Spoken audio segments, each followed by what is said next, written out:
She sank down on the homespun blanket, covering the feather tick. With stilted motions, she removed her coat and let it flop onto the bed.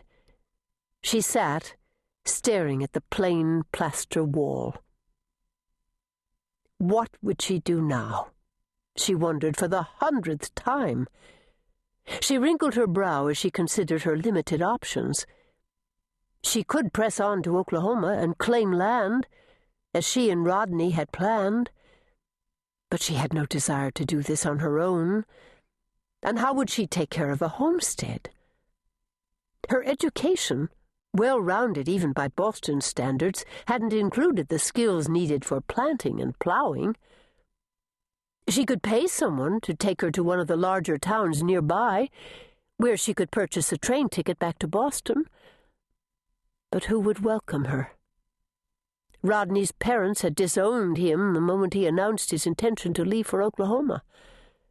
They wouldn't desire her company now that Rodney and the children were gone. Her brother and his wife would not want her either. They had been only too glad to see her married to Rodney and out of their house. Nothing awaited her in Boston.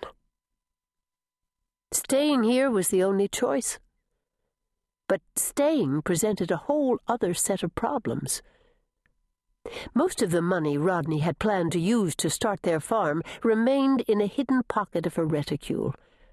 A sizable sum it was, but even a sizable sum would be depleted if it did not replace itself. Given time, she would have no way to pay even for this humble hotel room.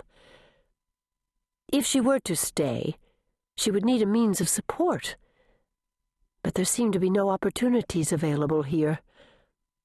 Her mind replayed the response given at every place of business.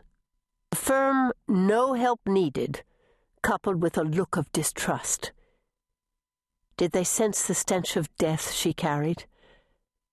Suddenly, unbidden, a row of grave markers appeared in her memory, the first carved with the name of her husband, and 4 smaller ones carved with the names of her children.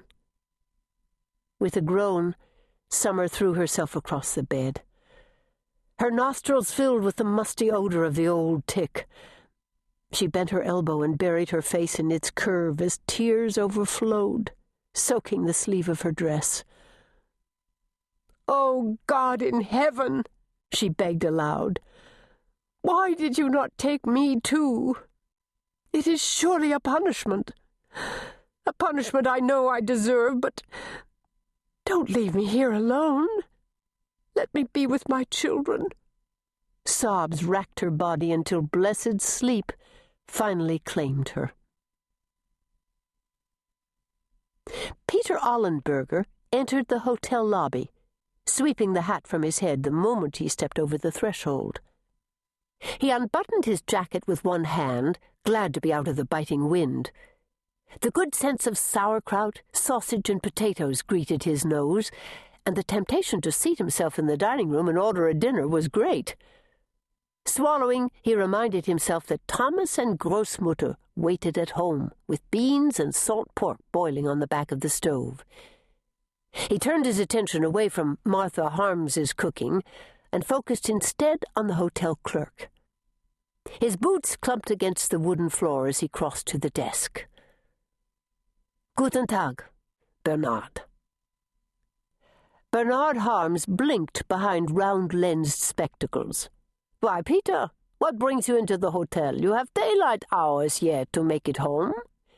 Peter chuckled. "Nein, I am not checking in. You are right, it would be foolish. I am here to—" He scratched his head. What he was planning to propose would start the townspeople's tongues to wagging for sure. Ja, here too." Peter felt heat climb the back of his neck. "I am here to talk to that Frau whose family is buried east of town." Bernard's eyebrows neatly disappeared into his hairline. The heat in Peter's neck increased. "Ach, Bernard, I know what thought you have. Put it from your mind."